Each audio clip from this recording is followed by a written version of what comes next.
বিগত কয়েক মাস ধরে গাজা উপত্যকায় যুদ্ধবিরতির জন্য তোড়জোড় চালাচ্ছে আন্তর্জাতিক সম্প্রদায়। এই তৎপরতার মধ্যেই হামাসের নতুন সিদ্ধান্ত, ইসরায়েলের জন্য এক চুল মাটিও ছাড়বে না তারা। গাজায় ইসরায়েলি হায়নাদের বিরুদ্ধে দীর্ঘমেয়াদে লড়াই চালিয়ে যাওয়ার ঘোষণা দিয়েছে মুক্তিকামী রাজনৈতিক গোষ্ঠী হামাসের সামরিক শাখা আল কাসেম ব্রিগেডের মুখপাত্র আবু উবাইদা।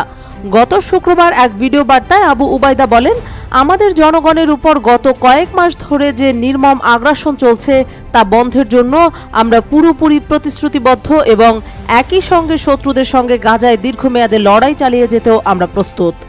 ভিডিও বার্তায় আল কাসেম ব্রিগেডের এই মুখপাত্র দাবি করেন, গত 7 অক্টোবর যুদ্ধ শুরু হওয়ার পর থেকে এ পর্যন্ত হামাসের যোদ্ধারা ইসরায়েলি সেনাদের সঙ্গে ব্যাপক বীরত্বের সঙ্গে লড়াই করছে।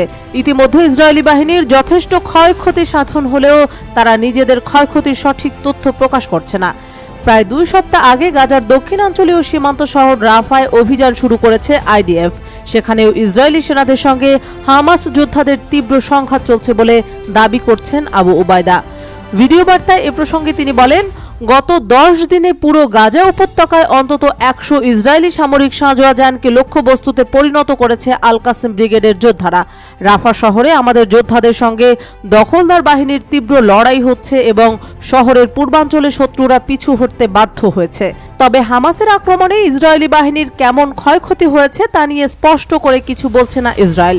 অভিযান শুরুর পর থেকে এ পর্যন্ত গাজায় মোট 279 জন সেনা কর্মকর্তা ও সদস্য নিহত হয়েছে বলে জানিয়েছে আইডিএফ। আবার সম্প্রতি ইসরায়েলি পত্রিকা হারেজ দাবি করেছে, হামাস যোদ্ধাদের পাল্টা হামলায় গত 7 অক্টোবর থেকে এ পর্যন্ত 1119 জন সামরিক ও বেসামরিক ইসরায়েলি নিহত হয়েছেন। বিশ্ববাসীর সামনে নিজেদের অপ্রতিরোধ্য হিসেবে উপস্থাপন করতেই নিজেদের ক্ষয়ক্ষতির প্রকৃত সংখ্যা প্রকাশ করছে না দখলদার ইসরায়েলি বাহিনী, এমনটাই মনে করছেন অনেকেই। ইসরায়েলি বাহিনীর টানা অভিযানে গত 7 মাসে কার্যত ধ্বংসস্তূপে পরিণত হয়েছে গাজা উপত্যকা। ইসরায়েলের আগ্রাসনে এখন পর্যন্ত নিহত হয়েছেন 35,000-এর বেশি ফিলিস্তিনি, যাদের মধ্যে অধিকাংশই নারী ও শিশু। বাস্তুচ্যুত হয়েছেন লাখ লাখ ফিলিস্তিনি।